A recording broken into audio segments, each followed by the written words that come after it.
Quand vous considérez une vie et que vous constatez c'est une vie qui est vraiment bénie, autant dire également, c'est une personne qui a fait beaucoup de bons choix dans sa vie. Restez avec nous quand jouissez de votre vie.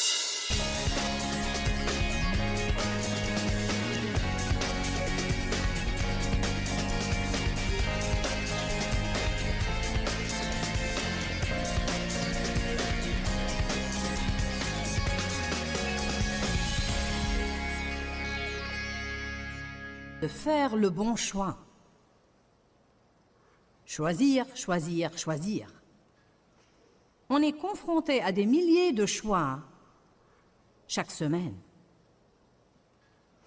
Qui sait, je veux dire, on pourrait même faire face à un millier de choix chaque jour. Pensez un peu à tous les choix qu'on fait. On choisit nos pensées, on choisit nos mots, le genre de passe-temps qu'on va avoir, nos amis, ce qu'on va faire avec notre argent, ce qu'on va manger, ce qu'on va accepter ou ce qu'on va refuser. Je ne sais pas vraiment combien de choix on fait chaque jour, mais sûrement beaucoup de choix. Ce qui arrive souvent, c'est que les gens font de mauvais choix et n'aiment plus leur vie par la suite. Parce qu'il y a une grande tendance dans notre société aujourd'hui à faire de mauvaises choses et ne pas vouloir payer le prix. Les gens veulent faire ce qu'ils veulent faire sans penser vraiment aux conséquences. Et ce n'est pas comme ça que ça fonctionne dans l'économie de Dieu. On moissonne ce que l'on sème et nos choix sont des graines. Chaque choix que l'on fait est une graine qu'on sème. Toute action que l'on accomplit est la semence qu'on répand. Toute parole que l'on dit est une graine qu'on plante. Toute pensée que l'on pense est la semence qu'on sème. La Bible dit, ne vous y trompez pas, on ne se moque pas de Dieu. Ce qu'un homme aura semé, cela et cela seulement, il récoltera. C'est dans Galates 6. Deutéronome 30, 19, dit, j'en prends à témoin aujourd'hui contre vous le ciel et la terre. C'est la vie et la mort que j'ai mis devant toi. La bénédiction et la malédiction.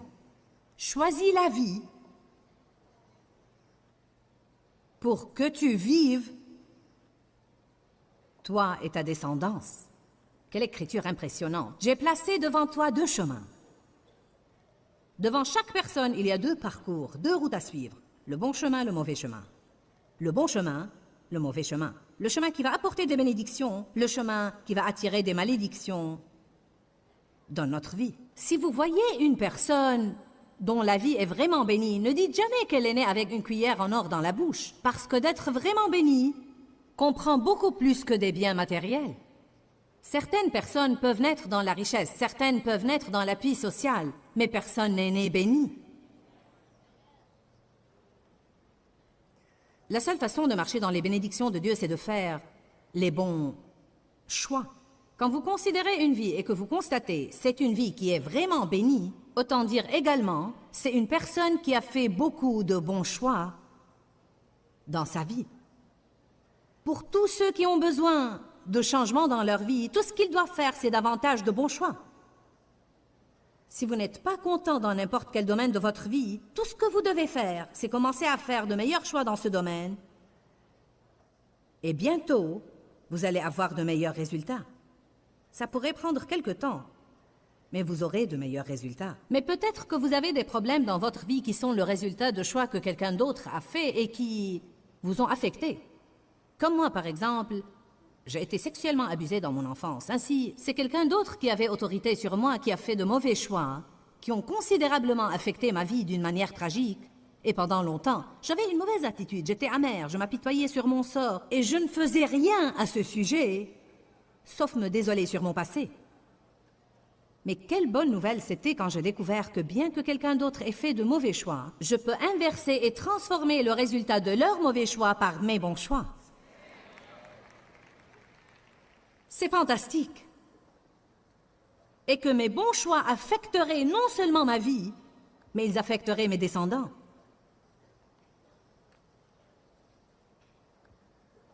La confusion dans n'importe quelle lignée passera de génération en génération en génération, jusqu'à ce que quelqu'un trace le sang de Jésus et dise « C'est fini, je fais les bons choix, je retourne cette malédiction et nous allons repartir dans la bonne direction. » Mes enfants ont évidemment une vie bien meilleure que la mienne, parce que Dave et moi avons fait de bons choix. Mais même eux ont l'obligation de faire de bons choix. Même ceux-là à qui apparemment tout semble arriver sur un plateau d'argent, ils doivent également faire des choix. Et vous savez, il y en a qui, bien qu'ils aient chaque atout et chaque avantage, ça ne les empêche pas de faire des choses stupides. La Bible parle de la sagesse et de la sottise.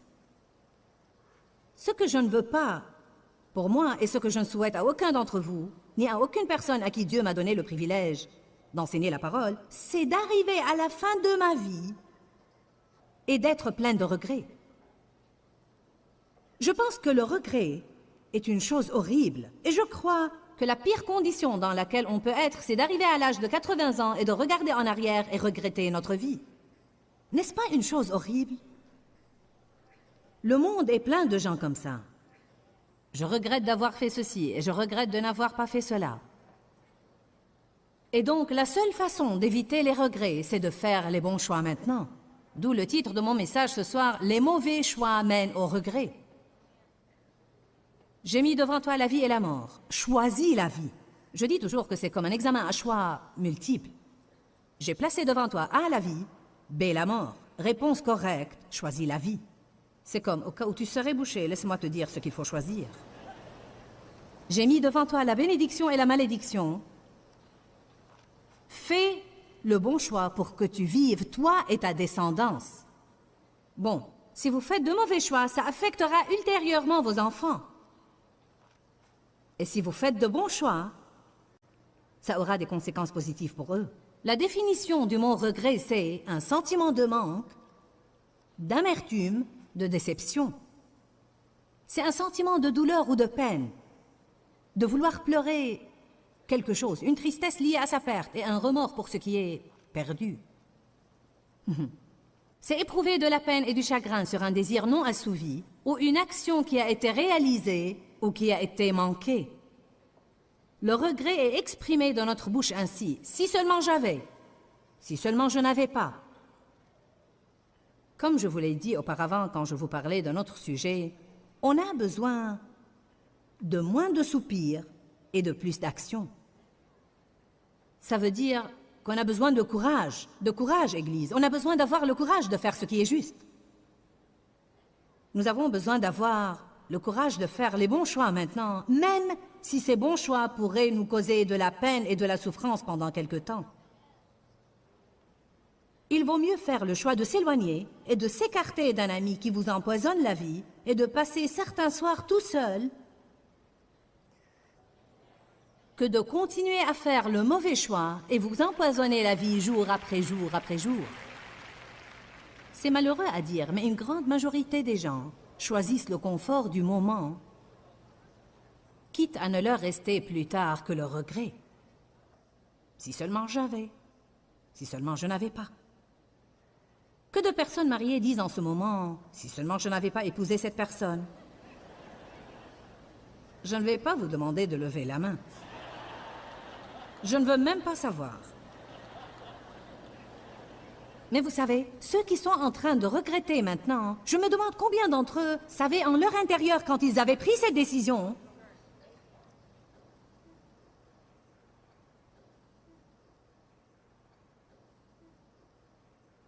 que ce n'était pas le meilleur choix. Ils n'avaient peut-être pas de paix intérieure sur ce point, mais ils l'ont ignoré. Peut-être qu'ils avaient reçu de bons conseils d'une personne avertie, mais qu'ils n'ont pas voulu écouter. Combien de personnes épousent la mauvaise personne simplement par crainte de n'avoir personne d'autre, ou pour raison de commodité, ou pour je ne sais quelle autre excuse. Évidemment, vous découvrez plus tard que vous auriez mieux fait d'attendre. Ça ne veut pas dire que Dieu ne peut pas tout arranger et que votre conjoint ne peut pas se corriger, mais que de fois on ne fait que regretter, déplorer et gémir Alors que lieu des « si seulement j'avais » ou « si seulement je n'avais pas », on devrait commencer à faire les bons choix. Nous devons commencer à faire les bons choix. Considérons par exemple ce scénario où vous avez peut-être ignoré l'avertissement et vous vous êtes marié à une personne au sujet de laquelle vous n'aviez pas de paix, et vous voilà dans cette situation. Et maintenant, qu'allez-vous faire? Vous pouvez toujours faire de bons choix. Vous pouvez faire le bon choix de ne pas être négatif sur ce point. Vous pouvez faire le bon choix de laisser Dieu faire en vous sa volonté et vous en remettre à lui pour accomplir en l'autre personne ce que lui seul peut faire. Vous pouvez faire confiance à Dieu pour prendre ce qui semble être un gâchis et en faire un miracle. Vous pouvez décider d'avoir une bonne attitude. Vous pouvez décider de ne pas avoir de propos négatifs à son sujet. Il y a donc toujours plein de bonnes choses que vous pouvez décider qui peuvent encore retourner la situation. Amen. Je sais que vous allez rire quand je vais vous dire ça, mais c'est la vérité. Je suis sûre qu'il y a eu des périodes où Dave a pensé qu'il a peut-être fait une erreur en m'épousant. Non. Je parie qu'il y en avait quelques-unes. Qui de vous apprécie Dave? Amen?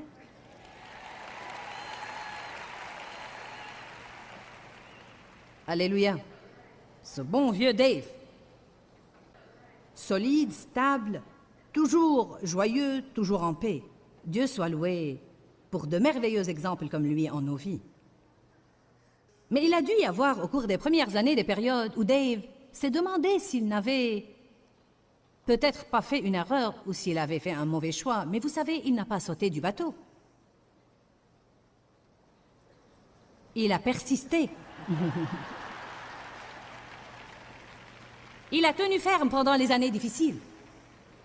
Vous ne savez pas ce que Dieu peut faire pour cette personne à laquelle vous pensez en ce moment. Oh Dieu, qu'est-ce que j'ai fait? Vous pourriez avoir un prédicateur entre les mains. Alléluia. Dave n'a jamais pensé pendant ses premières années qu'il avait une prédicatrice entre les mains. Je crois qu'il pensait qu'il avait une folle. Voyons quelques exemples de choses que les gens finissent par regretter. Ce qu'on dit ou ce qu'on fait. Si seulement je n'avais pas dit ça ou si seulement je n'avais pas fait ça. Mon Dieu, comme j'aurais voulu ne pas avoir dit ça. Ce qu'on ne dit pas ou qu'on ne fait pas. J'aurais tant voulu avoir dit à cette personne combien elle m'est chère. Maintenant, c'est trop tard.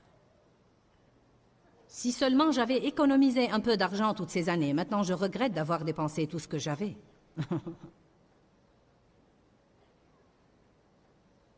Je regrette d'avoir mangé autant pour le dîner. C'est un problème quotidien, non? Je regrette d'avoir pris ce dessert.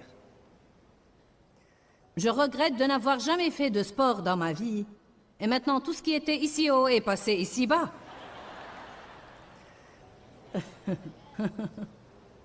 Y a-t-il un témoin dans la salle? Alléluia. Je regrette de ne pas avoir fini l'école, dirait quelqu'un d'autre. Si seulement j'avais pris davantage de temps avec mes enfants quand ils étaient plus jeunes, mais j'étais occupée à gagner de l'argent et maintenant je n'ai aucun rapport avec eux et j'aurais bien voulu en avoir. Etc., etc. Beaucoup de gens regrettent leur vie entière. Ils regardent en arrière et ils sentent... Imaginez un peu comme ça doit être horrible d'arriver à l'âge de 70 ou 80 ans et de savoir qu'il ne nous reste plus beaucoup de temps ici, sur Terre, et tout ce qu'on peut regarder en arrière, c'est « je regrette de ne pas avoir eu de meilleurs rapports avec mon conjoint. Je regrette ceci et je regrette cela et je regrette de n'avoir rien économisé et je regrette de n'avoir pas pris soin de mon corps et maintenant je me sens mal tout le temps et je regrette et je regrette. » Je vais le répéter. Je pense qu'il n'y a pas de situation plus horrible que d'arriver à la vieillesse et de n'avoir que des regrets. Peut-être certains de ces gens-là auraient souhaité avoir eu quelqu'un qui leur avait prêché ce genre de message quand il était encore assez tôt dans leur vie pour qu'ils aient pu faire quelque chose. Chacun de vous ce soir peut faire quelque chose à ce sujet. Vous qui regardez à travers la télé pouvez encore faire quelque chose. Oui, peu importe votre âge avancé et peu importe le nombre de regrets que vous avez, vous pouvez encore commencer en ce moment, ce soir, à faire des choix positifs. Vous ne devez pas abandonner et dire c'est trop tard, parce que dans l'économie de Dieu, il n'est jamais trop tard. Jamais trop tard. Peu importe l'ampleur du désordre dans lequel se trouvent vos finances, vous pouvez commencer à faire de bons choix et vous pouvez vous acquitter de vos dettes. Alléluia.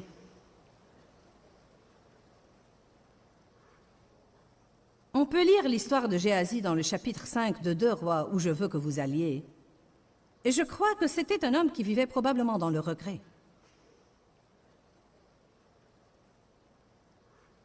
Ce que je veux faire ce soir, c'est essayer de nous faire bien comprendre l'effet qu'un mauvais choix peut avoir sur nous. Je veux vous parler ce soir de choix qui peuvent changer notre destin.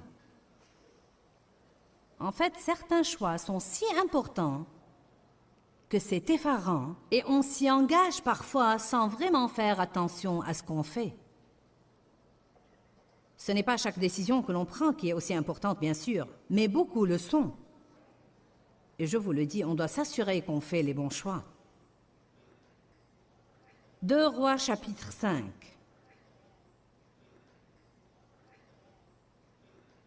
En fait, je vous conseillerais, après que la conférence soit terminée, de lire le chapitre en entier. Lisez-le lentement pour l'assimiler et réfléchissez-y. Mais je vais devoir me limiter à quelques versets et certains points, parce que je n'ai vraiment pas le temps de lire le tout. Pour commencer, 2 Rois 5.1 dit Naaman, chef de l'armée du roi de Syrie, était un homme estimé de son maître. Il jouissait d'une grande considération, car c'était par lui que le Seigneur avait donné la victoire aux Syriens. Mais cet homme, vaillant guerrier, était lépreux. C'est un message en soi. Il y a des gens qui sont influents et même des leaders. Toujours est-il qu'ils ont une sorte de lèpre dans leur vie qui doit être soignée. Croyez-moi, on doit laisser Dieu traiter notre lèpre. Je parle de nos lèpres spirituelles, car peu importe la quantité de choses qui nous réussissent, Dieu voudrait en faire davantage. Bon, voici donc ce grand homme célèbre et soi-disant puissant, mais qui avait la lèpre et avait besoin d'être guéri. Il y avait une petite fille dans sa maison qui était une domestique et qui avait entendu parler du grand prophète Élisée, et elle a dit « Ah, si mon maître pouvait se trouver auprès d'Élisée, s'il pouvait juste parvenir à Élisée, il le délivrerait de sa lèpre. » Naaman est allé voir le roi, il a obtenu une lettre de recommandation et s'est mis en route avec son armée pour voir le grand prophète. Verset 9. Naaman vint avec ses chevaux et son char et il s'arrêta à l'entrée de la maison d'Élisée.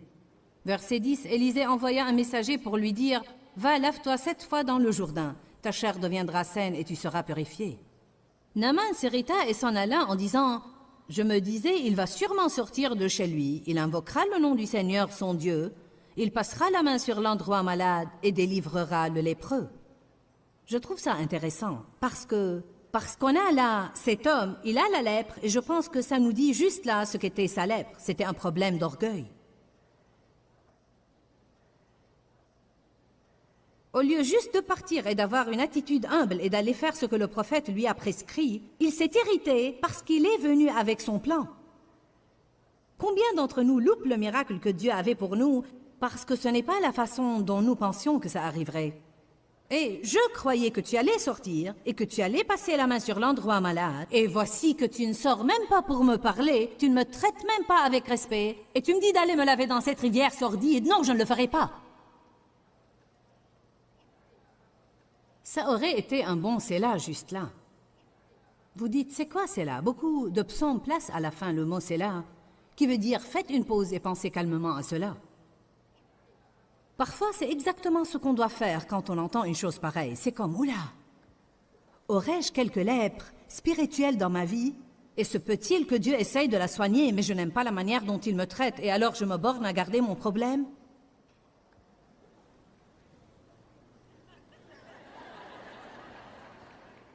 Des écritures comme celle-ci mettent la crainte de Dieu en moi. Combien de personnes pourraient avoir une intervention importante de la part de Dieu? Oh, mais non, elles ne sont pas disposées à avoir une touche divine pentecôtiste.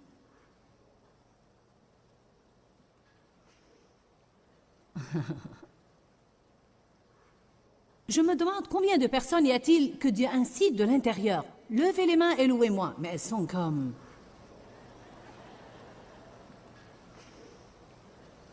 Je me demande si, de temps en temps, quelqu'un ici se sent comme « Mon Dieu, j'ai envie de courir !»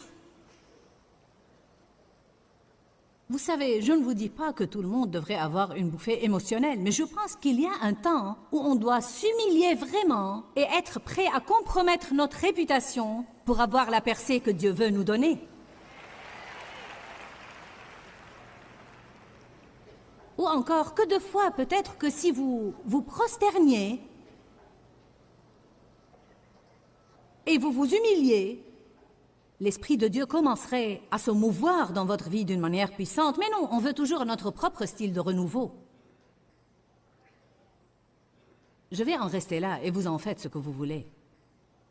Laissez-moi juste vous dire ceci. Dieu n'est ni baptiste, ni presbytérien, ni catholique, ni luthérien, ni nécessairement pentecôtiste.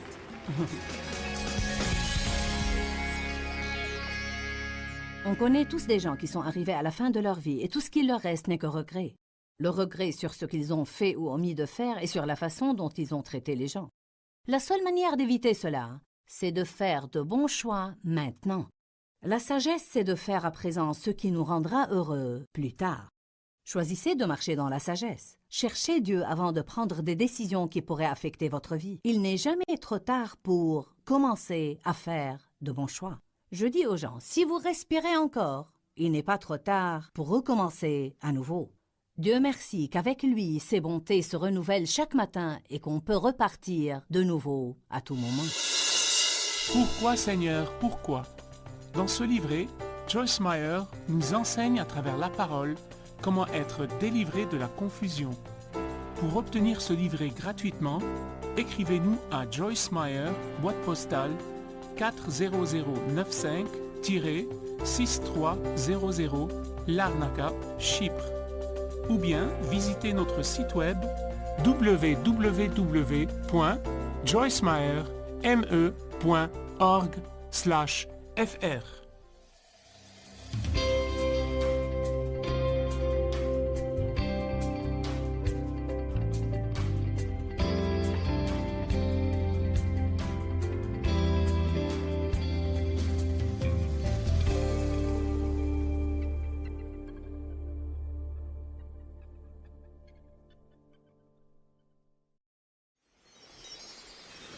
Parfois, on ne peut pas se permettre de laisser quelqu'un nous décourager. On doit leur dire « je ne veux pas en entendre parler ».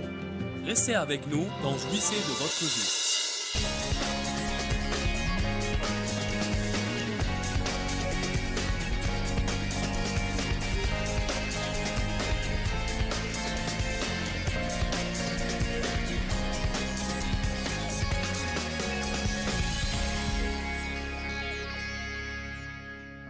N'arrivez pas à la vieillesse et spéculez à la mère ou le père que vous auriez pu être, sauf que vous étiez occupé à gravir les échelons du succès pour passer du temps avec vos enfants.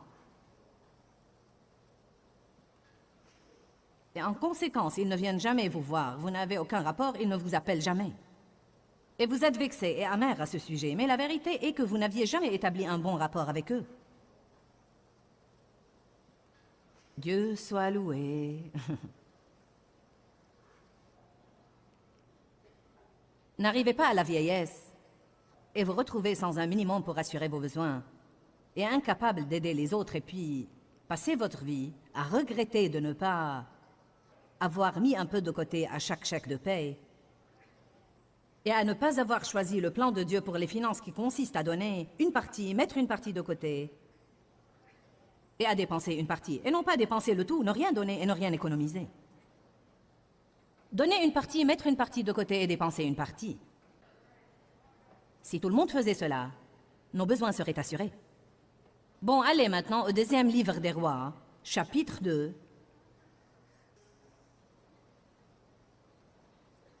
Alors, à 2 rois, chapitre 2. Vous verrez qu'Élisée, qui était au service d'Élie, a fait beaucoup de bons choix. Lorsque vous avez un appel de Dieu sur votre vie, vous devez vous concentrer sur cet appel. Et pour rester concentré sur cet appel, vous allez devoir dire non à d'autres choses qui vont tenter de captiver votre attention, de voler votre temps et de ravir votre énergie. Allez maintenant. J'ai dit, vous devez rester concentré et vous ne pouvez pas jeter le blâme sur la société et à quel point on est occupé et combien tout le monde exige de vous. Si vous voulez faire ce que Dieu vous a appelé à faire, vous devez apprendre à dire non quand il le faut aux gens que Satan essaye d'utiliser pour vous voler votre destin. Vous savez que le diable utilisera des personnes bien intentionnées, même des gens qui vous aiment, pour vous voler votre destin si vous ne restez pas focalisé. Allez maintenant. Voici quelqu'un qui savait bien ce qu'il voulait, qui n'allait laisser personne l'en détourner. La Bible dit, gardez les yeux droits devant vous, sans vous écarter ni à droite ni à gauche, c'est-à-dire restez concentrés. Une des raisons pour lesquelles nous jouissons du succès dans ce ministère, c'est parce que je suis qui je suis et qui je ne suis pas. Je sais ce que je suis appelé à faire et ce que je ne suis pas appelé à faire. Et je fais ce que je suis censé faire. Je ne suis pas là à faire ce que vous demandez, à assurer ce que vous exigez et à courir sans but ici et là. La Bible dit que celui qui est appelé à enseigner s'attache à son enseignement et celui qui exhorte s'attache à l'exhortation. Que celui qui donne le fasse avec libéralité. Nous devons savoir ce que nous sommes censés faire et nous consacrer à cela. À bon entendeur, salut. Je le répète, vous ne pouvez pas faire ce que tout le monde veut que vous fassiez. Quiconque veut entendre un oui, il ne va pas l'apprécier quand vous leur dites non. Et donc, vous n'allez pas être populaire et être dans la parfaite volonté de Dieu. On paye un prix pour la popularité, et ce prix qu'on paye, c'est le compromis. Quelque part en chemin, on doit transiger avec notre conscience ou avec notre cœur pour être populaire. Ce n'est pas étonnant que la Bible dise « Malheureux êtes-vous lorsque tous les hommes disent du bien de vous ». En d'autres termes, si vous êtes aimé de tout le monde, vous n'êtes pas avec Dieu sur toute la ligne. Alléluia! Quand quelqu'un tient des propos déplaisants sur moi, je peux dire « Je dois être dans la volonté de Dieu ».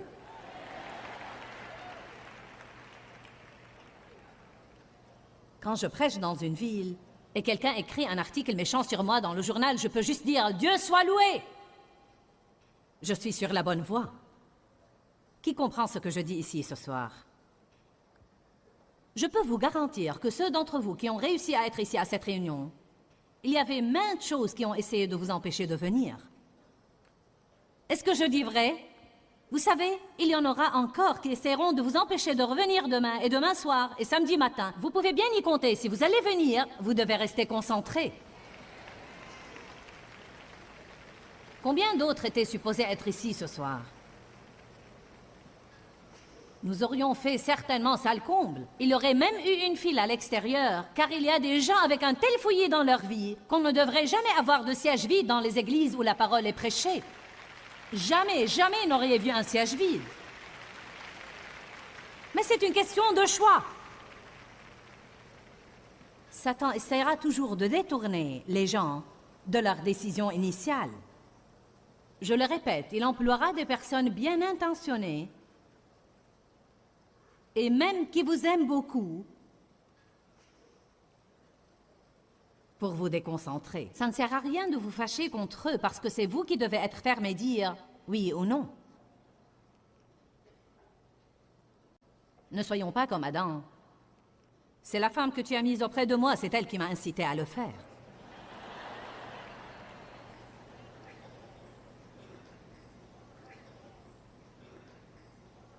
Deuxième livre des Rois 2. 1. Lorsque l'Éternel fit monter Élie au ciel dans un tourbillon, les prophètes Élie et Élisée quittaient Gilgal. Verset 2. Élie dit à Élisée, on se rappelle que Élie était un grand prophète et que Dieu avait appelé et consacré Élisée à son service. Et jusqu'alors, il avait accompagné Élie pendant des années et effectué des tâches comme lui apporter de l'eau et porter son manteau et faire ses courses et ce genre de choses. Verset 2. Élie dit à Élisée, « Reste ici, je t'en prie, car le Seigneur m'envoie jusqu'à Bethel. » Mais Élisée répondit, « Par la vie du Seigneur et par ta propre vie, je ne te quitterai pas. » Qu'est-ce qu'il a dit? « Reste ici. » Il a répondu, « Ah non, je reste avec toi. » Les fils de prophètes qui étaient à Bethel sortirent vers Élisée, et en voilà encore plus qui viennent. Sais-tu qu'aujourd'hui l'Éternel va enlever ton maître dans les airs? Il répondit, oui, je le sais, moi aussi, taisez-vous. Élisée était vraiment décidé sur quelque chose. Il restait concentré et ne voulait surtout pas être distrait à ce moment-là. La paix, taisez-vous, j'ai quelque chose à l'esprit. Essentiellement, ce qu'il disait, c'était « ça ne va plus servir à grand-chose de le suivre ». Tu l'as accompagné pendant des années, ça ne va plus servir à grand-chose de le suivre, car on a tous reçu une parole de Dieu. Il va enlever ton maître. Autant aller trouver un autre ministère, l'ami, car c'est terminé. N'est-ce pas vraiment ce qu'il disait? Et il a répondu « la paix ». Taisez-vous, je ne veux pas en entendre parler. Parfois, on ne peut pas se permettre de laisser quelqu'un nous décourager. On doit leur dire « je ne veux pas en entendre parler ». Je ne veux pas en entendre parler. Vous essayez parfois de ne pas vous faire du souci et des amis bien intentionnés ne cessent de vous déprimer. Qu'est-ce que tu vas faire? Dites simplement « je ne veux pas en parler ». Sans vouloir vous blesser, je n'ai pas envie de parler de mon problème. Mais ce n'est pas facile de le faire, car chaque fois que quelqu'un fait mention de votre problème, on s'y engage à nouveau et on répète la scène. Ah, quelqu'un veut m'écouter parler de mes ennuis. Dieu soit loué.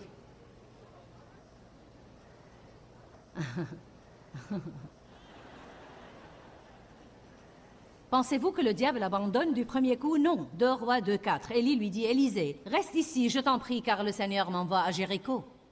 Il répondit, par la vie du Seigneur et par ta propre vie, je ne te quitterai pas. Et ils arrivèrent à Jéricho. Verset 5. Les fils de prophètes, et je ne m'y suis pas perdu. On passe par le même scénario ici plusieurs fois. C'est l'une des choses qu'on doit comprendre, c'est que le diable n'abandonne pas facilement. Il continue à bombarder la même chose, la même chose, la même chose, la même chose, encore et encore.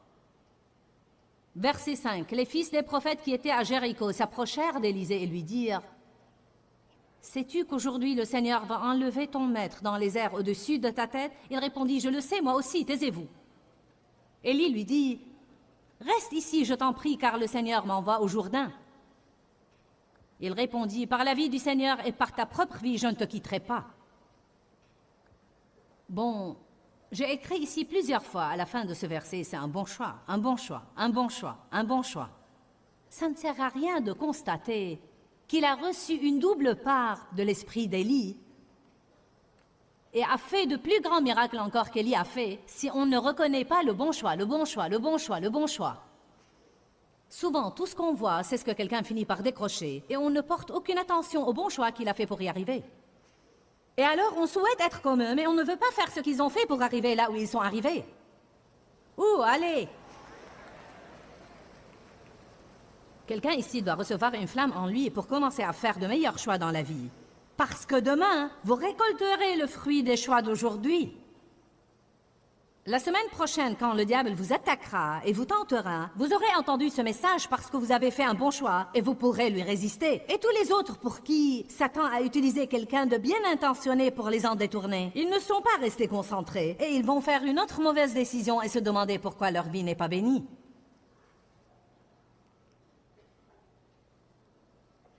Je parle en général et non pas du fait qu'ils ne sont pas venus ici. Lire, prier, étudier la Bible, se lever et aller à l'église, ce sont tous des choix. Si vous continuez à lire jusqu'à la fin, vous verrez qu'Élie lui a finalement dit « Demande ce que tu veux. »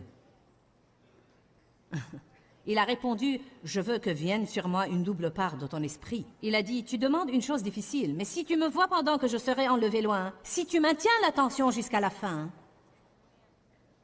voilà ce que je constate. Si tu tiens ferme jusqu'au bout, quelles que soient les circonstances, si tu as les yeux toujours fixés sur moi quand je serai enlevé de toi, alors ce que j'ai viendra sur toi. Je me demande combien de gens sont assignés à quelqu'un d'autre,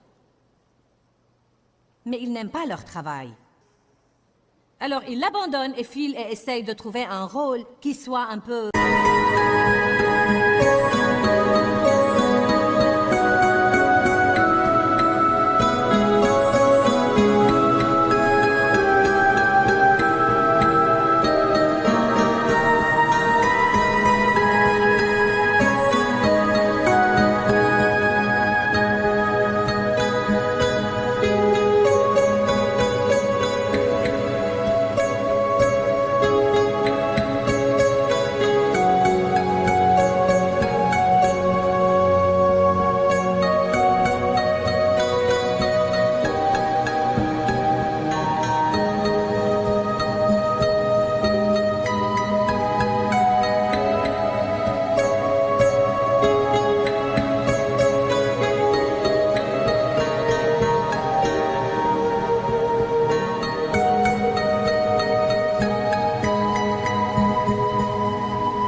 avantageux dans la chair.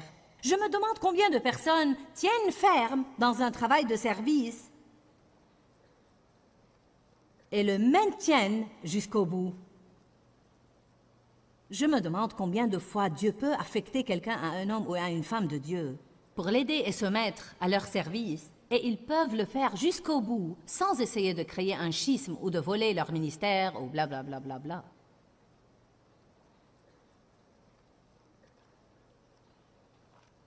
Des choix. Géasi a changé son destin par un mauvais choix. Et son choix se rapportait à l'argent. Je me demande combien de mauvais choix les gens font concernant l'argent.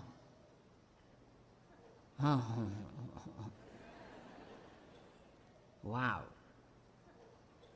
Il me faut ça tout de suite. Je dois l'acheter immédiatement. Et on va s'endetter pour ça et en payer le prix 10 fois plus cher, étant donné que pour acheter un article de quelques centaines de dollars, on paye des milliers quand on ajoute tout l'intérêt, car il nous le faut immédiatement. Dieu soit loué. Je prêche bien, même si vous ne souriez pas.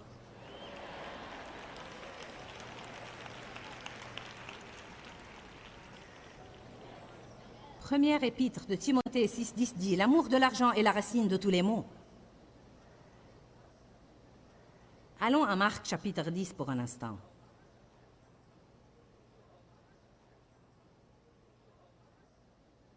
Que tout le monde dise des choix.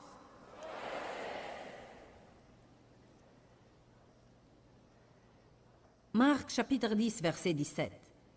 Comme Jésus se mettait en route, un homme vint en courant et se jeta à genoux devant lui. Il lui demanda, « Bon maître, que dois-je faire pour hériter la vie éternelle, c'est-à-dire pour participer au salut éternel dans le royaume du Messie ?» Jésus lui dit, « Pourquoi m'appelles-tu bon? Nul n'est bon que Dieu seul. Tu connais les commandements. Tu ne commettras pas de meurtre, tu ne commettras pas d'adultère, tu ne voleras pas, tu ne porteras pas de faux témoignages. Tu ne feras de tort à personne. Honore ton père et ta mère. » L'homme lui dit, « Maître, tout cela, j'ai pris grand soin de l'observer et de ne pas l'enfreindre dès ma jeunesse. » Verset 21. Jésus le regarda et se prit à l'aimer. C'est une partie très importante, parce que Jésus se prépare à dire à ce jeune homme ce qu'il doit faire et qui va être très dur pour lui de faire. Jésus ne nous donne pas de choses difficiles à faire pour nous blesser, mais il nous donne des choses difficiles parce qu'il nous aime vraiment. Et il sait des choses que nous ne savons pas. Alors même quand Dieu nous demande de faire quelque chose qui nous semble illogique, c'est toujours parce qu'il sait quelque chose que nous ne savons pas. Donc, Jésus a regardé le jeune homme. Il l'a regardé. Qu'est-ce que ça peut bien vouloir dire? Il a vu à travers lui. Il a discerné son attitude de cœur et sa motivation. Jésus le regarda et il se prit à l'aimer. Il lui dit, « Une seule chose te manque. Va, ce que tu as, vends-le, donne-le aux pauvres. » Là, dès qu'on lit cette parole, les gens sont remplis d'effroi. Je me rappelle avoir pensé, « Oh, et tu auras un trésor dans le ciel. » Tu veux dire que, pour être vraiment dans la volonté de Dieu, je ne peux rien posséder? Eh bien, ça ne peut pas être vrai, parce que dans un autre endroit, la Bible dit « Cher ami, je souhaite que tu prospères à tous égards et sois en bonne santé comme prospère l'état de ton âme. » La Bible dit « Dieu prend plaisir à la prospérité de ses enfants. » Il veut que nous débordions d'abondance. Il est le Dieu du plus qu'il n'en faut, et donc, vous ne pouvez pas sortir comme ça une écriture de la Bible sans l'examiner à la lumière des autres. Pourquoi lui a-t-il dit de donner ce qu'il avait? Parce que Jésus a su qu'il avait un problème avec l'argent. Et il l'a aimé, et il a voulu le purifier, et principalement, il lui donnait l'occasion de semer une graine. Si le jeune homme avait fait ce que Jésus lui avait dit de faire, il aurait fini par en avoir 100 fois plus que ce qu'il avait donné. Il n'allait pas être pauvre, ni être dépossédé. Il allait avoir bien plus que ce qu'il avait donné. Mais parfois, notre argent et nos possessions exercent une prise sur nous sans qu'on s'en rende compte. Et parfois aussi, Dieu nous sonde et nous n'avons même pas à savoir pourquoi. Parfois, il nous éprouve tout simplement. Je le sais parce que je suis passé par là. Un soir, alors que j'assistais à une conférence, Dieu m'a demandé de donner une somme d'argent que j'avais économisée pendant longtemps, et c'était de l'argent réservé pour des achats. Qui comprend l'argent réservé pour des achats? Qui comprend que j'avais économisé cette somme pendant longtemps? Que tout le monde dise longtemps. Dites de l'argent pour des achats. Dieu m'a demandé de donner le tout, et en plus j'avais un tas de bons d'achat qu'on m'avait offerts pour mon anniversaire et pour Noël au cours des années précédentes. J'avais des bons pour des restaurants et pour différents magasins à Saint-Louis. J'avais des coupons. J'avais économisé cette petite somme d'argent et Dieu a dit « Donne le tout. Tous les bons et coupons et tout l'argent. Je te veux sans le sou. »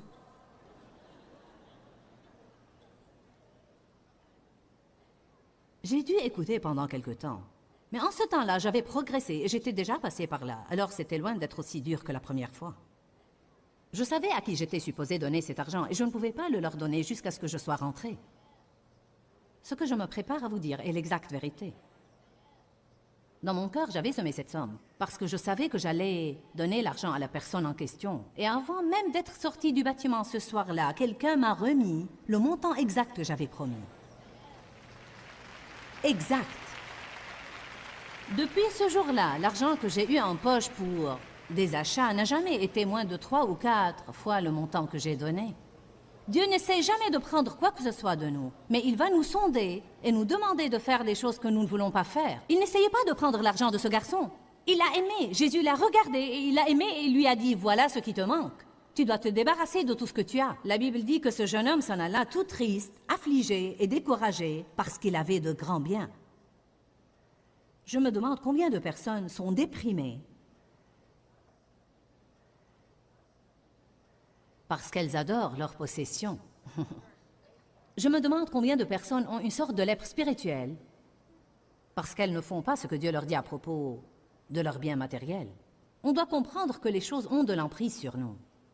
Si vous lisez le verset suivant ici, pas le suivant, allons plutôt au verset 23. Marc 10, 23. Regardant autour de lui, Jésus dit à ses disciples qu'il sera difficile à ceux qui ont des richesses et qui continuent à s'y attacher d'entrer dans le royaume de Dieu.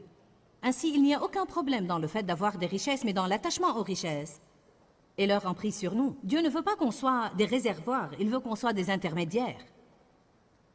Amen. En réalité, j'irais aussi loin à dire... Certains pourraient ne pas apprécier ce que je m'apprête à dire, mais j'irai aussi loin à dire, je me demande combien de personnes ne vont pas emporter de cette réunion ce soir ce que Dieu voudrait leur donner. En fait, peut-être que leur perception sera émoussée ou la révélation de ce que Dieu voudrait leur donner ne sera pas aussi tranchante car ils n'ont pas obéi à Dieu pendant la collecte. Ne vous tortillez pas dans vos sièges. J'essaie de faire une remarque. Et qui d'entre vous pense que c'est une remarque qui doit être faite? Allez à Romains 5. Je veux vous montrer ce que je pense être une écriture étonnante. Regardez ceci. Quel est le pouvoir d'un choix? Romains 5, 19. De même, en effet, que par la désobéissance, l'insoumission, l'imprudence et la négligence d'un seul homme, la multitude a été rendue pécheresse. De même aussi, par l'obéissance d'un seul, la multitude sera-t-elle rendue juste, rendue acceptable à Dieu avec un rang honorable devant lui. Le seul mauvais choix d'Adam a affecté tout être humain qui ait jamais vu le jour, et le seul bon choix de Jésus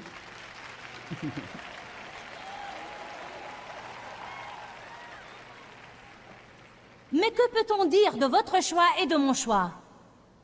Combien de personnes sont affectées quand on fait un mauvais choix ou un bon choix? Je me rappelle une période où Dieu a intervenu dans ma vie et j'ai été remplie de l'Esprit Saint en 1976 et mes amis n'ont pas aimé ça parce que c'était radical et nouveau. Et elles n'ont pas pu comprendre. Faire de bons choix dans nos vies, parce que les bons choix apportent la joie dans nos vies, et les mauvais choix ne mènent qu'au regret. On connaît tous des gens qui sont arrivés à la fin de leur vie, et tout ce qu'il leur reste n'est que regret. le regret sur ce qu'ils ont fait ou omis de faire et sur la façon dont ils ont traité les gens. La seule manière d'éviter cela, c'est de faire de bons choix maintenant. La sagesse, c'est de faire à présent ce qui nous rendra heureux plus tard.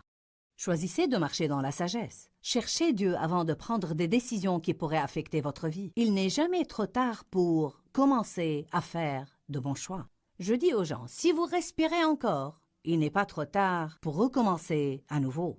Dieu merci qu'avec lui, ses bontés se renouvellent chaque matin et qu'on peut repartir de nouveau à tout moment. Pourquoi Seigneur, pourquoi? Dans ce livret, Joyce Meyer nous enseigne à travers la parole comment être délivré de la confusion. Pour obtenir ce livret gratuitement, écrivez-nous à Joyce Meyer, boîte postale 40095-6300 Larnaca, Chypre. Ou bien visitez notre site web www.joycemeyer.org/fr.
khắp phương trời vẫn nhớ tới quê hương. Người về đây thăm làng trù quê mẹ và làng sen quê cha, xúc động bồi hồi người rơi giọt lệ. Thương mái nhà tranh, thương đất mẹ nghèo.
Bye.